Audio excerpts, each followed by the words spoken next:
1964 ചട്ടമനുസരിച്ചുള്ള പട്ടയ വിതരണം ഹൈക്കോടതി സ്റ്റേ ചെയ്തിരിക്കുകയാണ്. CHRലെ പട്ടയ വിഷയം പ്രശ്നം സുപ്രീം കോടതി സ്റ്റേ ചെയ്തിരിക്കുകയാണ്.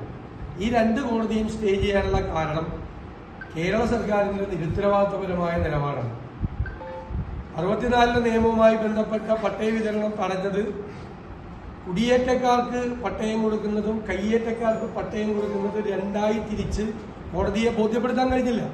ശരിക്ക് ഗവൺമെന്റ് പറയേണ്ടിയിരുന്നത് കുടിയേറ്റക്കാർക്കാണ് പട്ടയം നൽകിയിരിക്കുന്നത് നിയമപരമായി. കയ്യേറ്റക്കാർക്ക് ആർക്കും പട്ടയം കൊടുത്തിട്ടില്ല. കയ്യേറ്റക്കാരുണ്ടാക്കിയിരിക്കുന്നത് വ്യാജ പട്ടയമാണ്. ആ കയ്യേറ്റക്കാരുടെ ലിസ്റ്റ് സർക്കാരിന്റെ കയ്യിലുണ്ട്. പക്ഷെ അതിൽ ഭൂരിഭാഗവും CPM-കാരായതുകൊണ്ട് അവരുടെ പേര് പുറത്തു വരും എന്നതുകൊണ്ടാണ് ഗവൺമെന്റ് അത് കോടതിയിൽ ഹാജരാക്കാതിരുന്നത്. അപ്പോൾ കുടിയേറ്റക്കാരുടെ കാര്യത്തിലുള്ള നിലപാടും കയ്യേറ്റക്കാരുടെ കാര്യത്തിലുള്ള നിലപാടും രണ്ടും രണ്ടാണ് എന്നുള്ള ഒരു ഉറച്ച നിലപാട് ഗവൺമെന്റ് കോടതിയിൽ സ്വീകരിച്ചില്ല. മാത്രമല്ല, പുതിയ നിയമം വന്നു. അതായത് 64 നിയമം അനുസരിച്ച് പട്ടയഭൂമിയിൽ നിർമ്മാണ പ്രവർത്തനം നടത്തിയതിനെ റെഗുലറൈസ് ചെയ്യാൻ വേണ്ടിയുള്ള നിയമം വന്നിട്ട് ഇപ്പൊ എത്ര നാളായി, എത്ര മാസങ്ങളായി? അതിനൊരു ചട്ടം രൂപീകരിക്കാൻ കഴിഞ്ഞിട്ടില്ല. മാത്രമല്ല, ആ കെട്ടിട നിർമ്മാണം വിവിധ സ്കെയിലുകളിലാക്കി ഈ പാവപ്പെട്ട മനുഷ്യരുടെ കയ്യിൽ നിന്ന് ഫീസ് ഈടാക്കാൻ വേണ്ടിയിട്ടുള്ള ശ്രമം കൂടി ഗവൺമെന്റ് നടത്തിക്കൊണ്ടിരിക്കുകയാണ്. തെറ്റായ രീതിയാണ്. അതുപോലെ തന്നെ CHRന്റെ കാര്യത്തിൽ 2016 വരെയുള്ള മുഴുവൻ ഗവൺമെന്റുകളും സ്വീകരിച്ചിരിക്കുന്ന ഒരു അപ്രോച്ച്, അത് റവന്യൂ ഭൂമിയാണ്. അതേപോലെ തന്നെ അതിലെ മരങ്ങൾ വനം വകുപ്പിന്റെയാണ്. ഇപ്പോ എന്തുപറ്റി? 2017 റവന്യൂ വകുപ്പ് പറഞ്ഞു ഈ 2,15,000 ഏക്കർ ഭൂമിയും വനഭൂമിയാണ് എന്ന നിലപാട് സംസ്ഥാനത്തെ വനം വകുപ്പ് എടുക്കും. Green tribe. അത് കഴിഞ്ഞ് വനം വകുപ്പിന്റെ റിപ്പോർട്ടിൽ പറഞ്ഞിരിക്കുന്നു ഇത് മുഴുവൻ വനഭൂമിയാണ്. അങ്ങനെ വ്യത്യസ്തമായ നിലപാടുകൾ വിവിധ കോടതിയിലാണ് എടുത്തുകൊണ്ടിരിക്കുന്നത്.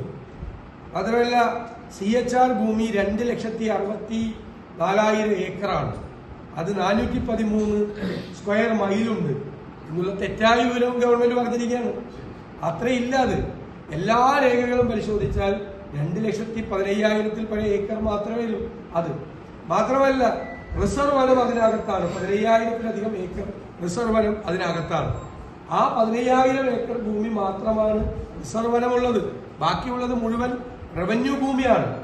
തെറ്റായ വിവരങ്ങളാണ്. മാത്രമല്ല, ഒരു സുപ്രധാനമായ കാര്യം കോടതിയെ അറിയിച്ചില്ല ഗവൺമെന്റ്. സുപ്രീം കോടതി 2009 സുപ്രധാനമായ ഒരു സുപ്രീം കോടതി വിധിയുണ്ട്.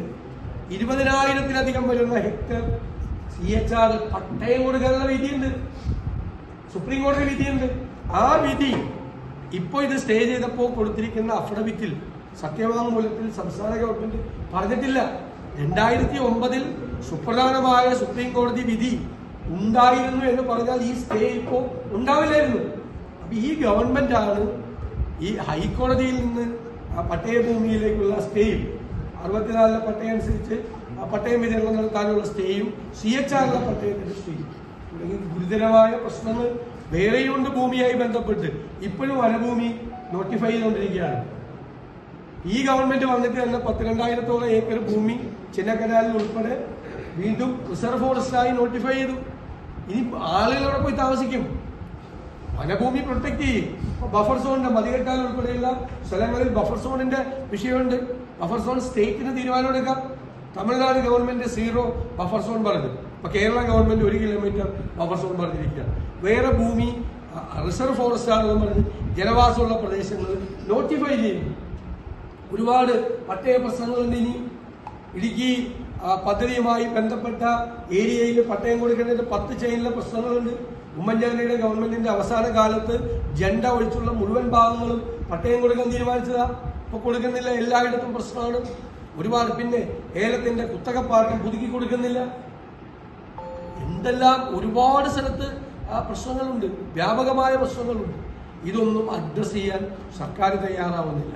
കാർഷിക മേഖലയിൽ വിലയിടി കൊണ്ട് കീടനാശിനിക്കും വളത്തിനും വില കൂടി കാർഷിക മേഖല വലിയ പ്രതിസന്ധിയെ നേരിടുന്നു. പിന്നെ വന്യജീവി ആക്രമണം, കൂനിന്മേൽ കുരു വന്നതുപോലെ അതിനെ പ്രതിരോധിക്കാനുള്ള ഒരു നടപടിയും ഗവൺമെന്റ് സ്വീകരിക്കുന്നില്ല.